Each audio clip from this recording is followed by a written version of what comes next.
1983 की फिल्म रज़िया सुल्तान का गाना ऐ दिल ऐ नादान, 1956 की फिल्म सीआईडी का गाना आंखों ही आंखों में इशारा हो गया। 50 के दशक के ये मशहूर गाने लिखे थे जानिसार अख्तर की कलम से। वही जानिसार अख्तर जिनका नाम आज भी मशहूर उर्दू और हिंदी राइटर्स में सबसे ऊपर की पंक्तियों में लिखा जाता है। 1943 में जानिसार अख्तर ने जाने माने कवि मजाज की बहन साफिया से शादी की। इस शादी में उन्हें 1945 में एक नायाब तोहफा मिला।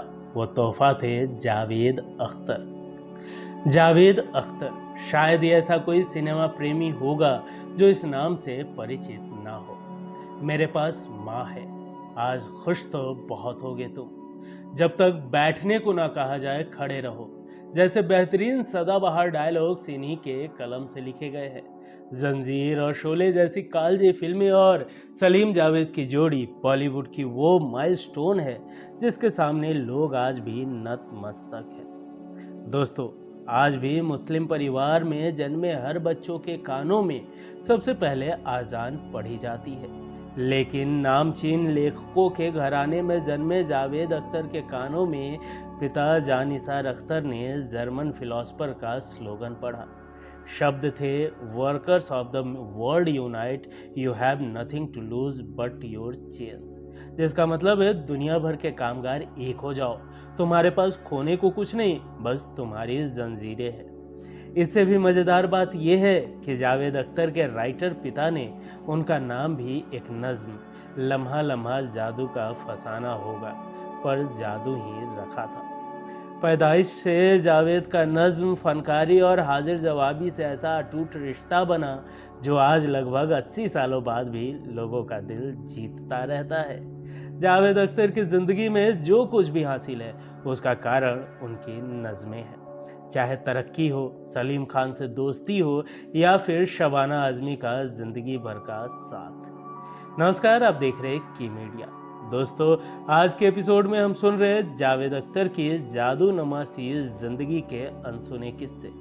तो चलिए शुरू करते हैं आज के किस्सों का सफर।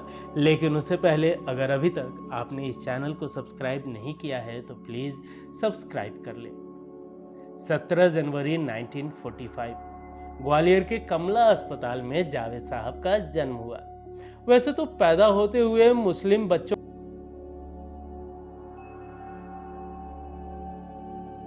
तो अब अस्पताल पहुंचे दोस्तों में यही कानाफूसी हुई और फिर एक दोस्त ने आखिर कह ही दिया, तुम तो अल्लाह पर यकीन नहीं करते, तुम तो नास्तिक हो, तुम क्या करोगे। वही दोस्त हाथ में जर्मन के मशहूर फिलोसफर मार्क्स काल की कम्युनिस्ट मैनिफेस्टो बुक थामा हुआ था। जानिसार ने वो किताब देखी और कहा, जरा देना, इसके कान में यही पढ़ देते हैं। ऐसे जावेद के कानों में आजान की जगह कहा गया, workers of the world unite, you have nothing to lose but your chains. बोले तो दुनिया भर के कामगार एक हो जाओ, तुम्हारे पास खोने को कुछ नहीं, बस तुम्हारी जंजीरें हैं। अब जिस बच्चे के कानों में पहली आवाज कम्युनिस्ट स्लोगन की गूंज हो, वो भला बड़ा होकर राइटर क्यों ना बनता। खैर, कहानी में दोबारा लौटते हैं। बच्चे को लेकर जानिसार घर पहुंचे तो उसे देखने के लिए दोस्तों और रिश्तेदारों का जमावड़ा लग गया। भीड़ में खड़े एक दोस्त ने यूं ही पूछ लिया, इस बच्चे का नाम क्या रखोगे। दिमाग पर जोर दिया तो शादी के समय पत्नी साफिया के लिए लिखी गई नज्म गूंज उठी। वो नज्म थी, लम्हा लम्हा किसी जादू का फसाना होगा। जानिसार तुरंत बोल पड़े, क्यों न इस बच्चे का नाम जादू रखा जाए। उनकी कही बात कौन टालता, तो बस नाम पड़ गया जादू। 4 सालों तक जावेद अख्तर अपने परिवारों के लिए जादू ही रहे, लेकिन अब बारी आई स्कूल में दाखिला कराने की। परिवार वालों ने अब गौर किया कि जादू तो कोई संजीदा नाम नहीं है, भला इस नाम के साथ दाखिला कैसे करवाया जाए। बच्चे भी नाम का मजाक बनाएंगे। पिता जानिसार अख्तर को जादू नाम से इस कदर लगाव था कि उन्होंने नाम तो बदला, लेकिन ऐसा नाम जो जादू से मिलता जुलता हो। तो ऐसे जादू का नाम पड़ गया जावेद। जानिसार अख्तर अब अपनी किस्मत आजमाने बॉम्बे गए तो साफिया ने ग्वालियर में रहकर दोनों बच्चों की परवरिश की। उस दौर में टेलीफोन या मोबाइल तो था नहीं, तो साफिया अपने बच्चों की बदमाशियां और शरारतें खतों के जरिए पति तक पहुंचाया करती। जावेद अख्तर बचपन से ही बातें बनाने में माहिर थे। एक दफा मुंबई भेजे गए खत में साफिया ने बेटे जावेद का जिक्र कर लिखा था, जादू के हालात सुनाने के नहीं रहे, उसे बस देख सकते हैं, वो बातें तो बेतहाशा बनाता है। जब उससे पूछा जाए कि तुम्हारे दादाजी कौन है तो जवाब मिलता है स्टालिन, और चाचा का नाम पूछने पर कहते हैं दालिब, मतलब कि गालिब। जावेद महज 9 साल के थे जब उनकी माँ की किसी लाइलाज बीमारी से मौत हो गई। जानिसार पत्नी के गम में बुरी तरह टूट गए, लेकिन ये दुख 9 साल के बेटे के लिए ज्यादा बड़ा था। माँ गुजरी तो पिता भी गम से उबरने के लिए रिश्तेदारों के भरोसे छोड़कर लेखन में मशगूल हो गए। रिश्तेदारों के आसरे में आधी पढ़ाई लखनऊ से हुई, कुछ साल अलीगढ़ में गुजरे और कुछ भोपाल के सैफिया कॉलेज में। भोपाल में पढ़ाई के दिनों में जावेद साहब के कोई रिश्तेदार शहर में नहीं थे, तो वो कॉलेज के ही एक कमरे में गुजारा कर लिया करते। सालों से बंद कमरे में जब जावेद अख्तर पहुंचे तो वहां खटमलों की भरमार थी, लेकिन मजबूरी क्या नहीं करवाती। जावेद अख्तर की बुक जादूनुमा लिखने वाले राइटर अरविंद मंडलोई ने लिखा था कि जावेद साहब की जिंदगी में बहुत तकलीफें थी, इतनी तकलीफें जितनी कल्पना भी नहीं की जा सकती। इसी लेख में जावेद साहब की खाने की स्पीड की भी वाहवाही हुई। वो महज 3 मिनट में खाना खा लिया करते थे, लेकिन ये कोई रिकॉर्ड नहीं, मजबूरी थी। दरअसल जावेद कॉलेज के ही कमरे में रहते और एक होटल में उधार लेकर खाना खाते। रोज रोज उधार में खाने से होटल का मालिक चिक चिक करता था, तो उसके आने के वक्त से पहले ही जावेद जल्दबाजी में खाना खत्म कर निकल जाया करते थे। जैसे तैसे जावेद साहब ने पढ़ाई के नाम पर भोपाल में जद्दोजहद करते हुए कुछ दिन गुजारे और फिर एक दिन बोरिया बिस्तर बांधकर मुंबई जाकर किस्मत आजमाने का हौसला कर लिया। वैसे सपना तो उनका डायरेक्टर बनने का था, लेकिन किस्मत में लिखा कौन टाल सकता है। वो तारीख 4 अक्टूबर 1964 थी जब वो बॉम्बे सेंट्रल स्टेशन पर उतरे और अपने पिता के पते पर पहुंच गए। पिता ने अपने पास ठहराया जरूर, लेकिन महज 6 दिनों में ही उन्होंने कह दिया कि मियाँ अपना खुद का ठिकाना ढूंढ लो। पिता की बेरुखी के बाद जेब में 27 पैसे लिए जावेद साहब काम ढूंढने के लिए कमाल स्टूडियो के चक्कर काटने लगे। काम तो मिला नहीं, लेकिन स्टूडियो के बाहर लगे बरगद के पेड़ के नीचे बनी बेंच में उन्हें सोने का ठिकाना मिल गया। कुछ दिनों के बाद जावेद के लिए कमाल अमरोही का कमल स्टूडियो ही घर बन गया। जिस समय स्टूडियो में शूटिंग नहीं होती तो जावेद साहब अंदर जाकर घूमा करते। ये वो दौर था जब कमाल अमरोही और मीना कुमारी अलग हो चुके थे, जिससे फिल्म पाकीजा की शूटिंग बंद पड़ गई थी। एक दिन मौका पाते ही जावेद साहब मीना कुमारी के मेकअप रूम में घुस गए। फिल्म पाकीजा के लिए बनाए गए पुराने जमाने के सामान के बीच उन्हें एक पेटी दिखी। पेटी खोली तो देखा उसमें मीना कुमारी के 2-4 अवार्ड धूल खाते पड़े थे। जावेद साहब ने पहले ट्रॉफी हाथ में ली और फिर पास पड़े धूल खा रहे शीशे से धूल हटाई। स्टाइल से ट्रॉफी हाथ में ली और जहन में सोचा कि जब मुझे ये ट्रॉफी मिलेगी तो तालियों की गूंज के बीच मैं मुस्कुराते हुए भीड़ का इस्तकबाल करूंगा। किसे पता था एक दिन उन्हीं जावेद साहब के घर में ट्रॉफी और अवार्ड का पूरा कलेक्शन होगा। खैर कहानी में लौटते हैं। बीते समय के साथ जेब में पड़े 27 पैसे खत्म होने को थे। इसी बीच भोपाल के कॉलेज में बने दोस्त मोहम्मद अली ताज ने सिफारिश कर उनकी डायरेक्टर SM सागर के पास असिस्टेंट की नौकरी लगवा दी। तनख्वाह थी 100 रुपए प्रति महीना। उस समय SM सागर फिल्म सरहदी लुटेरा के स्क्रिप्ट पर फिल्म बनाने की सोच रहे थे, लेकिन कहानी ऐसी थी कि कोई राइटर उसके डायलॉग लिखने की जिम्मेदारी नहीं ले रहा था। SM सागर को परेशान देखकर एक दिन जावेद साहब ने कहा, क्या मैं इस फिल्म के डायलॉग लिख दूं? जवाब मिला, कोशिश करके देख लो। जावेद साहब ने कलम उठाई और चंद घंटों में ऐसे डायलॉग लिखे जिन्हें पढ़कर SM सागर भी खुश हो गए। इस फिल्म के हीरो थे सलीम खान, मतलब कि सलमान खान के पिता। जावेद साहब ने भले ही फिल्म के डायलॉग में जान फूंक दी, लेकिन सेट पर वो क्लैप बॉय ही रहे थे।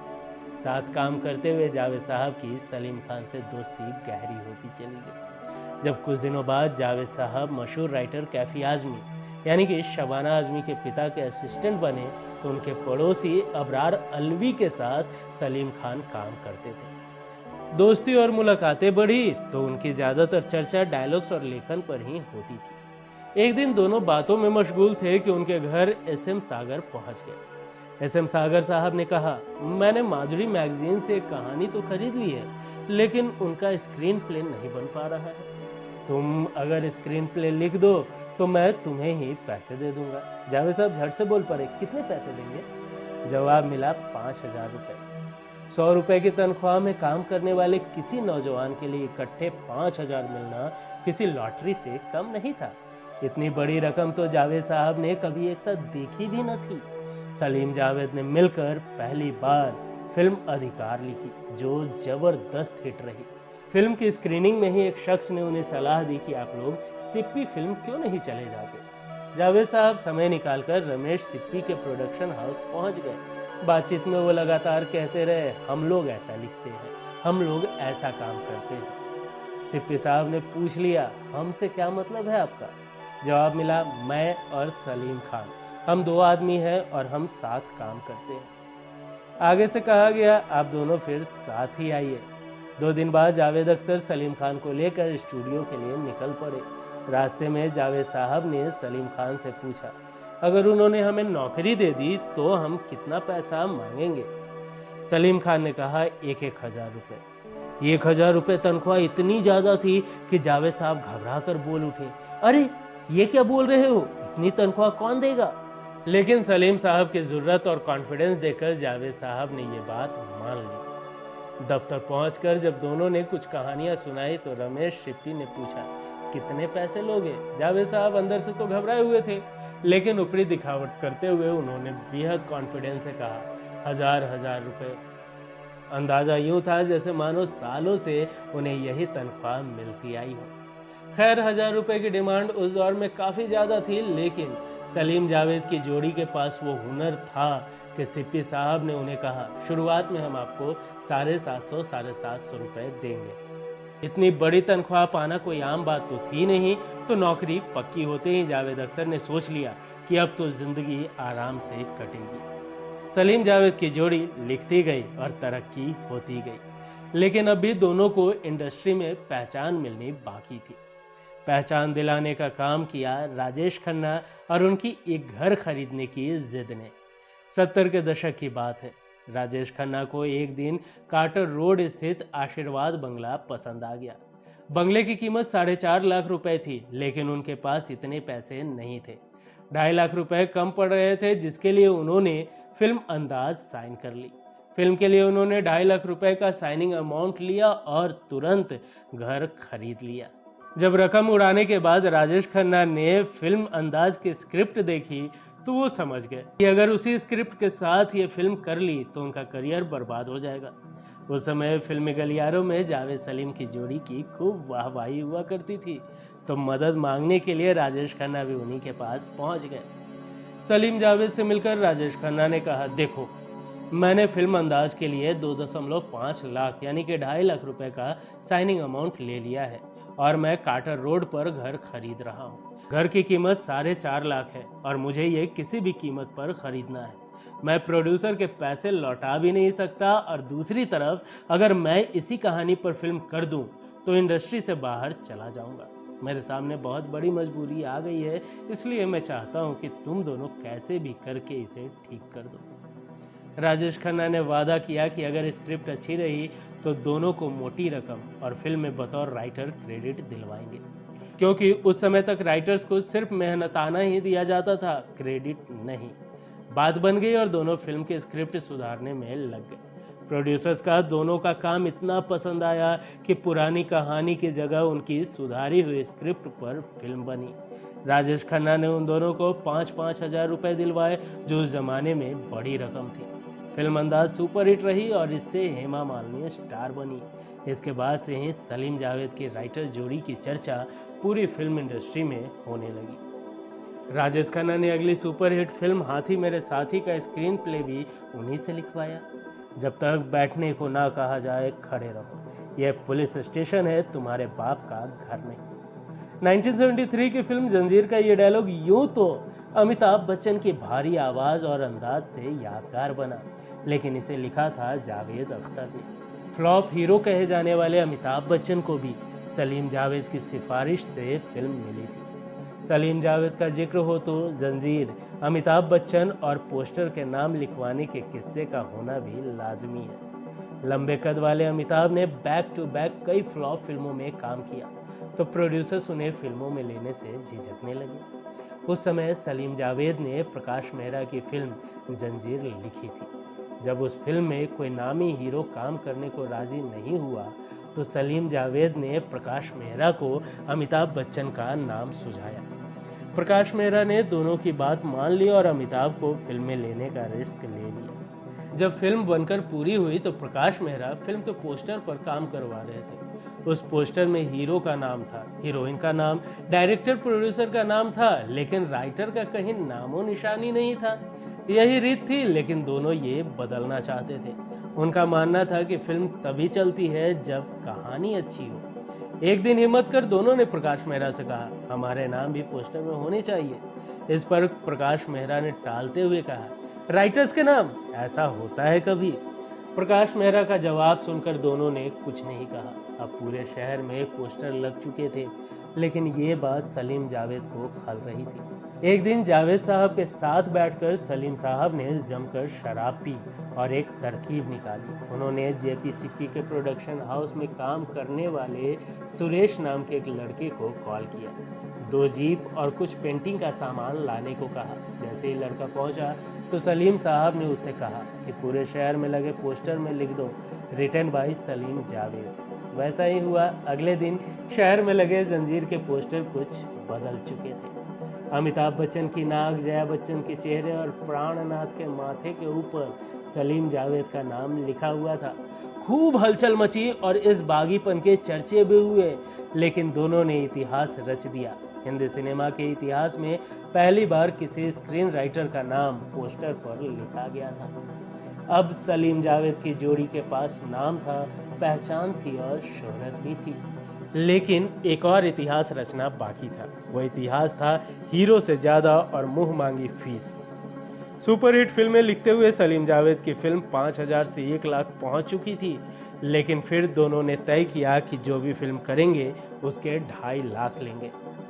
जब फिल्म जंजीर लगी तो उसका ट्रायल शो देखने के बाद यश चोपड़ा ने अपने असिस्टेंट रमेश तलवार से कहा कि दोनों लड़कों को मिलने बुला लेना। जावेद सलीम उनसे मिलने दफ्तर पहुंचे तो उन्होंने पूछा, कोई स्क्रिप्ट हो तो बताओ। जावेद साहब ने कहा, स्क्रिप्ट तो है लेकिन लोग पैसे नहीं देते। यश जी ने कहा, पैसों की चिंता मत करो, स्क्रिप्ट बताओ, पसंद आ गई तो तुम्हें पैसे मिल जाएंगे। अगले दिन जावेद साहब उनके पास स्क्रिप्ट लेकर पहुंचे और कहा, मैं आपसे फिल्म का एडवांस नहीं मांग रहा, लेकिन आप स्क्रिप्ट पढ़े उससे पहले मैं आपको फीस इसलिए बता रहा हूँ जिससे आपको ये न लगे कि मैं पसंद आने पर ब्लैकमेल कर रहा हूँ। यश चोपड़ा मान गए और फीस पूछ ली। जावेद अख्तर ने कहा 2 लाख। यह सुनकर यश चोपड़ा कुछ सेकंड के लिए खामोश हो गए। फिर जावेद को ऊपर नीचे देखते हुए अपने असिस्टेंट को बुलाया।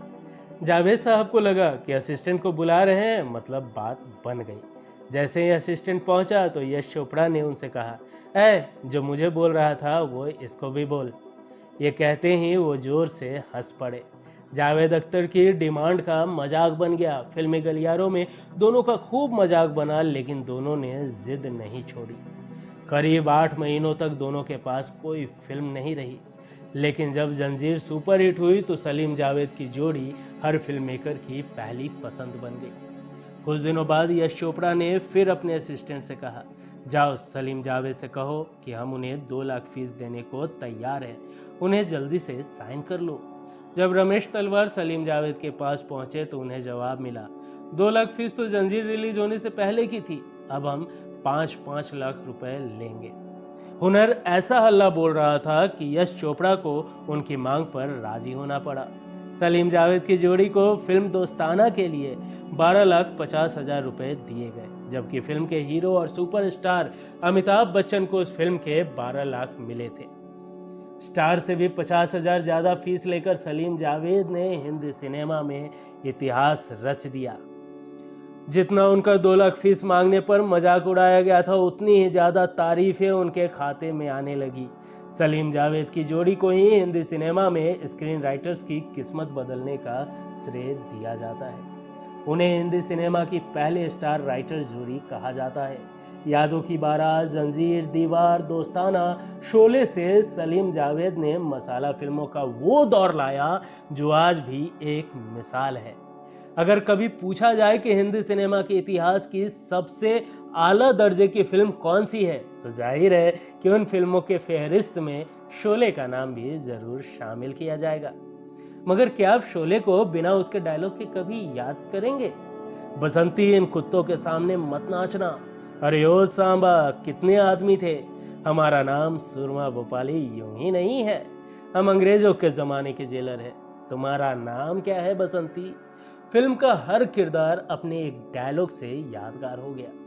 लेकिन यह फिल्म इस मुकाम पर नहीं होती अगर सलीम जावेद अपनी जिद पर ना अड़े होते।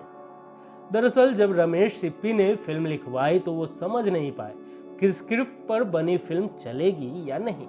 लेकिन दूरदर्शिता के लिए जाने गए सलीम जावेद ने उन्हें फिल्म हिट होने की गारंटी दे दी। अब इसे उनकी अकड़ कहा जाए या आत्मविश्वास या कॉमन सेंस, फिल्म लगी तो देखने वालों ने पहले ही दिन कह दिया यह फिल्म तो पिट जाएगी। पहले ही हफ्ते में कई ट्रेड मीटिंग बुलाई गई जिसमें लोग ये चर्चा कर रहे थे कि शोले फ्लॉप क्यों हुई। डरे हुए रमेश सिप्पी ने सीधे जावेद अख्तर के घर पर मीटिंग बुला ली। उन्होंने अमिताभ बच्चन, जीपी सिप्पी की मौजूदगी में सलीम जावेद से कहा, सुनो फिल्म को रीशूट करना पड़ेगा, क्लाइमेक्स से अमिताभ के मरने वाला सीन हटा दो और दूसरे कुछ और सीन को बदल दो। रमेश सिप्पी का मानना था कि अगर कुछ सीन बदल दिए जाए तो शायद नुकसान से बचा जा सकता है। जावेद साहब सहमत नहीं हुए।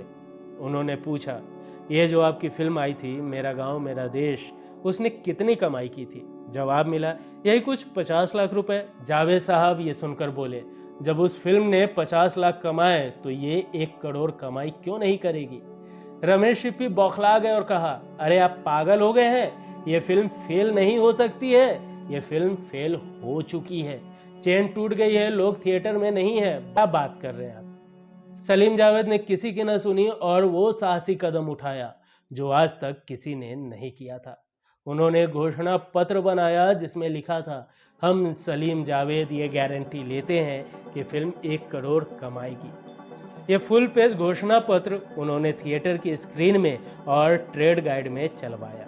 उससे पहले तक किसी भी हिंदी फिल्म ने 1 करोड़ नहीं कमाए थे, लेकिन सलीम जावेद के भरोसे और हुनर ने यह काम भी कर दिखाया। इस जोड़ी की लिखी 24 में से 20 फिल्में सुपरहिट रही। फिर 1982 में फिल्म मिस्टर इंडिया के बाद दोनों की कुछ मतभेदों के चलते जोड़ी टूट गई, जिसकी चर्चा हम सलीम जावेद के एपिसोड में कर चुके हैं। जावेद अख्तर ने मशहूर लेखक होने के बावजूद भी 1979 में भरे मंच पर पहली बार अपनी आवाज़ में शायरी कही थी। यह वही साल था जब उनके पिता जान निसार अख्तर का निधन हुआ था। जावेद की कभी पिता जान निसार अख्तर से नहीं बनी, ना ही दोनों ने कभी रिश्ते सुधारने की कोशिश की। हाँ, लेकिन उनका मिलना जुलना ज़रूर लगा रहता था। जान निसार अख्तर ने 10 अगस्त 1979 को जावेद साहब को मिलने बुलाया। जावेद के आते ही कपकपाते हाथों से जान निसार अख्तर ने अपनी आखिरी किताब में ऑटोग्राफ दिया और जावेद को थमा दी। ऑटोग्राफ के साथ लिखा था, जब हम ना रहेंगे तो बहुत याद करोगे। इस मुलाकात के महज 9 दिनों बाद 19 अगस्त 1979 को ही जान निसार अख्तर का निधन हो गया। पिता की मौत के बाद जावेद अख्तर ने भरी महफिल में एक शायरी पढ़ी। 7 पीढ़ियों से शेर व शायरी करने वाले परिवार से ताल्लुक़ रखने वाले जावेद साहब का ये एक तरीका था पिता से मिली नज़मों की विरासत का मंच पर दिखावा कर उनसे बिना कुछ कहे सुलह करने का। जावेद अख्तर के करीबी लोग कहते हैं कि अगर किसी शख्स ने कभी बुरे वक्त में उनका साथ दिया हो तो कभी नहीं भूलते। शुरुआती सफ़र में जावेद अख्तर कैफी आजमी के असिस्टेंट थे। कामयाब होने के बावजूद जावेद अख्तर का उनके घर आना जाना लगा रहता था। दोनों के बीच शेर व शायरी की महफिल सजती, जिसे देखने के लिए कैफी साहब की शबाना और शौकत अक्सर फुर्सत लेकर बैठते थे। इसी तरह की चंद मुलाकातों के बाद ही जावेद और शबाना ने जिंदगी भर साथ रहने का फैसला कर लिया, जबकि जावेद साहब 1972 में हनी ईरानी से शादी कर चुके थे, जिससे उन्हें 2 बच्चे फरहान अख्तर और जोया अख्तर थे। वहीं शबाना के पेरेंट्स भी उनकी एक शादीशुदा व्यक्ति से शादी करवाने के लिए राजी नहीं थे, लेकिन दोनों की जिद के आगे किसी की नहीं चली। आखिरकार 1984 में शबाना आजमी और जावेद अख्तर ने शादी कर ली। जावेद साहब की पत्नी ने उनके इस फैसले की इज्जत रखी, लेकिन 1 साल बाद 1985 में दोनों ने तलाक ले लिया, यानी कि जावेद अख्तर और हनी ईरानी ने। तलाक के सालों बाद भी दोनों के रिश्ते बेहतर हैं। जावेद अख्तर के हुनर का अंदाजा इस बात से लगाया जा सकता है कि जब यश चोपड़ा के असिस्टेंट रमन कुमार ने फिल्म साथ साथ बनाई तो जावेद अख्तर ने उनकी विनती पर बिना फीस लिए ही गाना लिख दिया। वो गाना था तुमको देखा तो ये ख्याल आया। सुनने वालों के लिए यकीन करना मुश्किल होगा, लेकिन वाकई ट्रेन छूटने के डर से जावेद साहब ने यह गाना महज 9 मिनट में लिख दिया था। इसी तरह स्वदेश के गाने पल पल है भारी को भी जावेद साहब ने महज 1 से 1.5 घंटे में लिखा। फिल्मी डायलॉग्स के अलावा जावेद साहब की कलम से लिखे गए गाने तुमको देखा तो ये ख्याल आया, नीला आसमां सो गया, देखा एक ख्वाब तो ये सिलसिले हुए, ये कहाँ आ गए हम भी सदाबहार है, Silsila, Lawaaris, Mister India, Saagar, 1942, Love Story, Refugee, Border, Virasat, Duplicate, Baadshah, Lagaan, Kal Ho Na Ho, Don, Om Shanti Om, Jodhaa Akbar, Rock On, My Name Is Khan, Talaash, Raees और डंकी जैसी कई फिल्मों के गाने जावेद अख्तर ने ही लिखे हैं। हिंदी सिनेमा में दिए योगदान के लिए जावेद अख्तर को 6 नेशनल अवार्ड, पद्मश्री, पद्म भूषण, साहित्य अकेडमी अवार्ड से सम्मानित किया जा चुका है। रिचर्ड डॉकिंस हासिल करने वाले जावेद अख्तर भारत के इकलौते शख्स हैं। दोस्तों, जावेद साहब के कुछ किस्से हमने सलीम खान जी के एपिसोड में सुनाए हैं, इसी कारण इस एपिसोड में उन किस्सों की चर्चा नहीं की गई है। दोस्तों, वैसे तो जावेद साहब के और भी कई किस्से हैं जिसका जिक्र करना अभी बाकी है, जो फिर कभी किसी और एपिसोड में किया जाएगा। दोस्तों, आपको आज का एपिसोड कैसा लगा, और हाँ, जावेद साहब से जुड़ी कोई भी जानकारी अगर आपके पास है तो हमारे साथ ज़रूर शेयर करें। दोस्तों, अगर आपको आज का ये वीडियो पसंद आया हो तो एक लाइक ज़रूर करें। मिलेंगे अगले एपिसोड में फिर किसी दिलचस्प किस्सों के साथ, तब तक के लिए नमस्कार।